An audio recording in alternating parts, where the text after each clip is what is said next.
of the nation.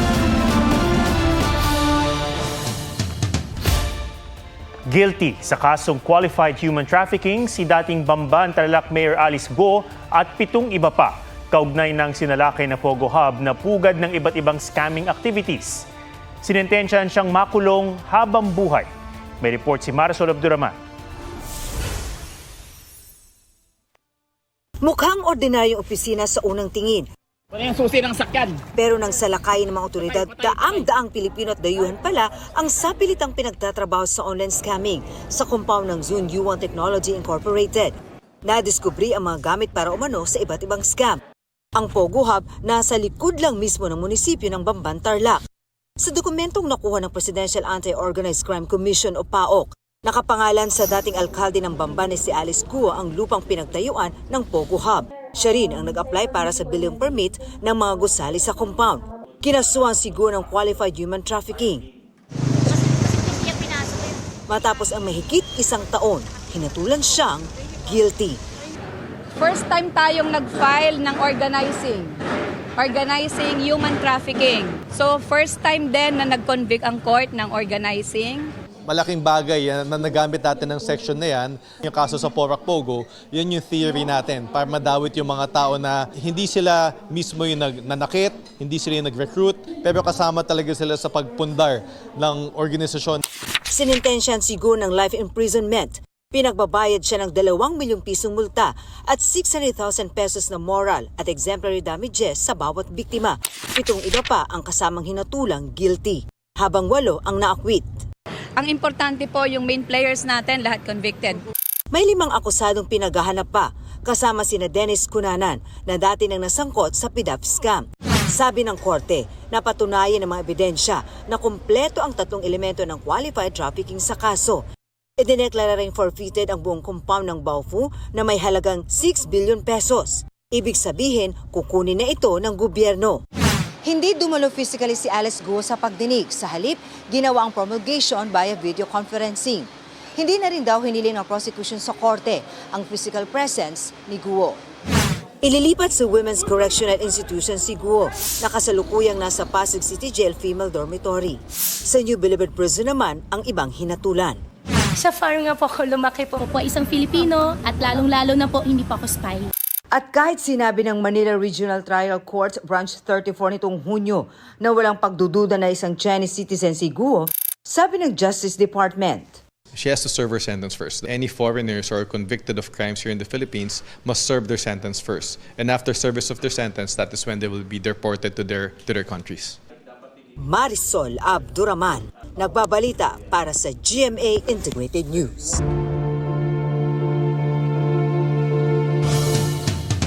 Isa sa mga kumpanya ng mag-asawang Curly at Sara Diskaya ang contractor sa tinawag ng Agriculture Department na Missing Farm to Market Roads. Para naman mabawi ang perang ninakaw umano mula sa kaban ng bayan, ipinasubasta na ng Bureau of Customs ang 7 luxury vehicles ng mga Diskaya. May report si Joseph Moro. No other bidder. There is a sole bidder for the Lincoln Navigator. Sa halagang 7.1 million pesos na ipasubasta ang isa sa mga nakumpiskang luxury vehicles ng Bureau of Customs mula sa mag-asawang Diskaya. It is declared the sale lot number 062-2025 sold. The winning bidder is Lesentrel. Ang mga bundle-bundle ng cash na ibinayad ng winning bidder nakalagay sa backpack at idinaan pa sa money counter. 3 sa 7 luxury vehicles ang matagumpay na naisubasta. 2 sa mga ito nakuha sa kabuang halagang lampas 30 million pesos ng iisang kumpanya. Walang nagbid sa Rolls-Royce ang sasakyang sumikat dahil sa payong nito. Kano itong payong nyo? Ilang milyon itong payong nyo? Pinakamahal ito na may starting bid na 45.3 million pesos. Ayon sa BOC, maaaring ibaba nila ang presyo sa susunod na bidding. Ang malilikom na pera mula sa public auction iriremit sa National Treasury. 8 kumpanya ang nagbid na sinuri ng Customs. Establishing the purchasing power of the bidder to make sure na hindi sila dummy, no? Na kumuha lang ng isang taong kakilala at sasabihan na bibigyan siya ng pera at mag-participate sa auction. Hindi na mabibigyan nila Diskaya yan, nakaprease yung asset nila. Nakaprease ang accounts nila. Kinumpiska ang mga sasakyan mula sa mga Diskaya matapos lumbas na kulang ang mga papeles at ibinayad na tax para sa mga ito. Asset recovery is a component of anti-corruption work because without it, the financial damage caused by these people cannot be repaired. These 7 luxury vehicles were purchased with flood control money. Pero di lamang sa manumalyang flood control projects dawit ang mga Diskaya. Isinasangkot din sila sa mga di nagawang farm-to-market roads sa Davao Occidental. Ayon sa Agriculture Department, pagmamayari ng mga Diskaya ang Great Pacific Builders and General Contractors na kinontrata para sa pagsisemento ng National Highway sa Barangay Sanghay sa bayan ng Malita, Davao Occidental. 2021 pa dapat tapos ang proyekto nagkakahalaga ng 12 million pesos pero hanggang ngayon hindi pa napapakinabangan. Kabilang ito sa 8 farm-to-market roads sa probinsya na binansagang missing ng DA. 4 sa proyekto ang may bahagyang nagawa habang 4 ang walang nagawa kahit ano. May gumagalaw. Ibig sabihin, may nagtatrabaho. When in fact, these projects were funded 2021, 2023, where the budget has already lapsed. Hinihingan pa ng pahayag ang kampo ng mga Diskaya tungkol dito. Pondo ng DA ang ginamit sa mga proyekto pero DPWH ang implementing agency. Nasa kanila na yung pondo eh. So in terms of liability, walang liability si DA kasi hindi siya part doon sa kailangan pumirma para ma-release ang payment doon sa contractor kasi we are not party to the contract. Pinag-aaralan raw nila kung maaaring DA na magpapatayo ng farm-to-market roads simula sa susunod na taon. Joseph Morong, nagbabalita para sa GMA Integrated News.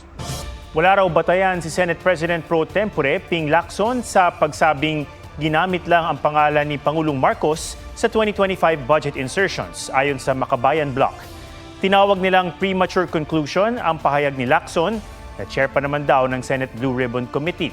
Panawagan ng grupo, ipatawag ang Pangulo sa investigasyon. Kinwestiyon din ng grupo ang tila pagsang-ayon ng Ombudsman kay Lacson.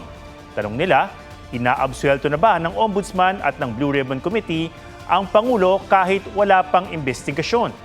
Sinusubukan pa namin kunan ng pahayag ang Malacanang.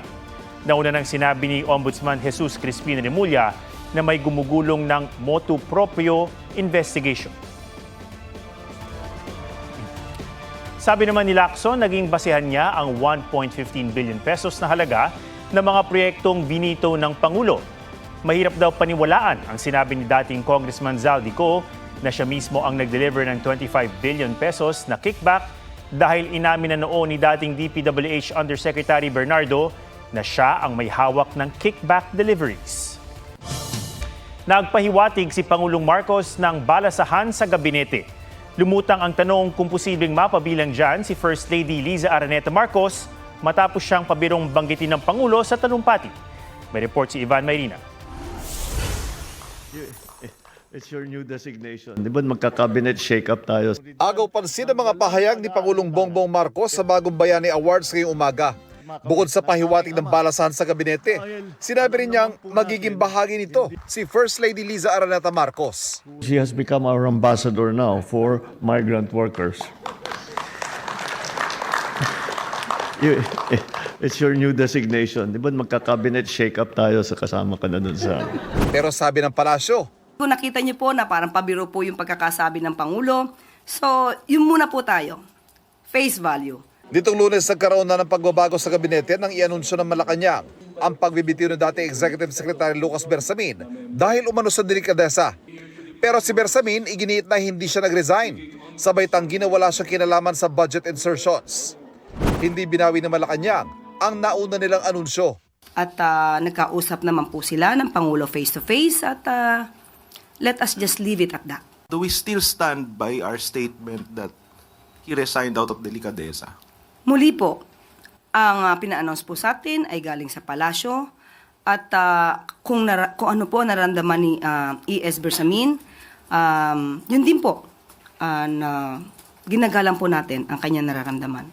Inanunsyo rin nung Lunes ang pagbibitiw ni Amenang Pangandaman bilang Budget Secretary. Kinumpirma yan ni Pangandaman. Anya, nagsumite siya ng irrevocable resignation sa ngalan ng integridad sa serbisyo publiko. Itinanggi rin niya ang aligasyon kaugnay ng budget insertions. Kahit may dinadawit ng miyembro ng gabinete sa katiwalian, wala raw internal investigation ng Malacanang. Di rin daw lusot kahit nagbitiw na sa pwesto. Wala pong pwedeng lumagpas. Kung kinakailangan po imbestigahan, private citizen, public official, Kung kailangan imbestigahan, dapat imbestigahan. Ivan Mayrina nagbabalita para sa GMA Integrated News. Sa impounding station ng bagsak ng 7 luxury vehicles na nabistong hindi rehistrado sa NLEX. Sa Baguio City naman, sinalakay ang isang bahay kung saan inabutang pinipinturahan ng umunoy nakaw na sasakyan. May report si June Veneracion. Sa unang tingin, tila pinapaayos lang ang sasakyang ito sa isang bahay sa Baguio City. Pero ang sasakyan, nagbabagong bihis dahil nakaw pala. Binasag po yung windshield ng kanya pong sasakyan. Binaklas nga po yung ignition coupling, nag-tap ng mga lines para at least mapagana. Ito pong kanya pong sasakyan. Nang salakayin ng PNP Highway Patrol Group ang bahay, nadat ng pinipinturahan na ng puti ang AUV na dating kulay light brown. Hindi pa raw nababago ang engine at chassis number. At during our macro etching, napatunayan at nalaman din natin na yun mismo yung sasakyan na hinahanap po or nawawala. Dinakip ang may-ari ng bahay na itinanggi ang paratang. Mga di-rehistradong luxury vehicles naman ang nabisto ng Land Transportation Office at PNP HPG sa isang gas station sa NLEX. Sa driver mo, pwede po makita sa driver's license siya kakuha sila po. Permit po May sports car na improvised plate lang ang nakakabit. Ayon sa social media post na nagpakilalang may-ari, nakalimutan lang umano niyang iparehistro ang mga ito. Aabot sa 7 luxury vehicles, kabilang ang isang Ferrari ang inimpound. Ang kanila pong profile almost mga businessman din, businessman and mga private individuals. Kaya tinitignan din talaga din ng PNP HPG kung ito po ba'y dumaan din sa tamang proseso. June Veneracion nagbabalita para sa GMA Integrated News. Cassie Legaspi nireveal ang kanyang best plot twist of 2025. Naka-selfie lang naman ng hating kapatid star ang GOT7 member na si Jackson Wang. Sa recent concert ito sa bansa, napa-shoutout din si Cassie sa kanyang 2019 self dahil naalala siya ng K-pop superstar. Crush mong artistang Pinay? Jillian Ward. Na magkita po tayo sunod. Ang wish na yan ng bagong sparkle artist na si Eman Bacosa Pacquiao, sinagot ng kapuso star of the new gen. I hope to see you soon din. Welcome to Sparkle. Welcome to GMA. I pray po na he stays true to himself and very godly, and may God bless him always. Bibida si Jillian sa Sanib na isa sa 3 episode ng KMJS Gabi ng Lagim, the movie, na mapapanood simula November 26. Nelson Canlas nagbabalita para sa GMA Integrated News. Dinarayo ang isang bulkan sa Indonesia dahil sa ibinubuga nitong asul na apoy, isang phenomenon na tinatawag na blue lava. Gitaya dyan kasama si Jonathan Nanda.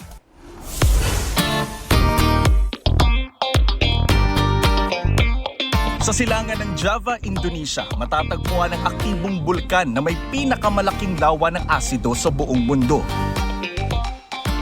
Ito ang Mount Kawa Ijen na nasa bucket list ng Pinoy traveler na si JD. Dito masisilayan ang Blue Fire, literal na asul na apoy na nilalabas ng bulkan. Sa buong mundo, tanging sa Indonesia at Ethiopia lang ito makikita. Pagkagat ng dilim, sinisimula na ng mga turista ang trek paakyat sa crater. Dahil ang tunay na tanawin nasa loob ng bunganga ng bulkan. Dito makikita ang blue lava, isang phenomenon na nagmumula sa pagliyab ng sulfur gas na umaabot sa 600 degrees Celsius. Nung nakita ko siya in person, sobrang ganda, sobrang majestic. So, iba yung feeling. Araw-araw daan-daang miners ang bumababa sa crater para magakot ng natural sulfur deposits. Ang ginawa ko noon, nandun ako, tinry ko, sobrang bigat. So, pwede ko mag-immerse sa mga local doon na nagmimina, saka nagpo-porter, nagbubuhat. Bagamat ligtas para sa mga bumibisita, delikado ang sulfur cloud sa loob ng crater, lalo na sa may asthma o respiratory issues. Sa isa pang pambihirang tanawin sa East Java, mabibisita ang paraisong tila hinugot sa isang fantasy film. Ito ang Tumpak Sewu Waterfall na tinaguri ang Niagara of Indonesia. Na-amaze ako, sobrang ganda. Talagang nag-stay ako dun sa falls at least minimum of 3 hours. Kasi chinerish ko talaga yung moment na yon. So you will experience the best kung bababa ka talaga sa mismong falls. Kasi iba yung feeling kapag nasa baba ka in person. Marami ring spots na mismong guides ang kukuha ng inyong video at litrato. I-advise na para di kayo ma-hassle kasi medyo mahirap ang mag-DIY dito. So yun, mag-avail kayo ng mga tour package na meron. So marami naman nag-offer dito sa local. Jonathan Andal nagbabalita para sa GMA Integrated News. At yan po ang State of the Nation para sa mas malaking misyon, para sa mas malawak na paglilingkod sa bayan. Ako si Ato Maraulio mula sa GMA Integrated News, ang News Authority ng Pilipino.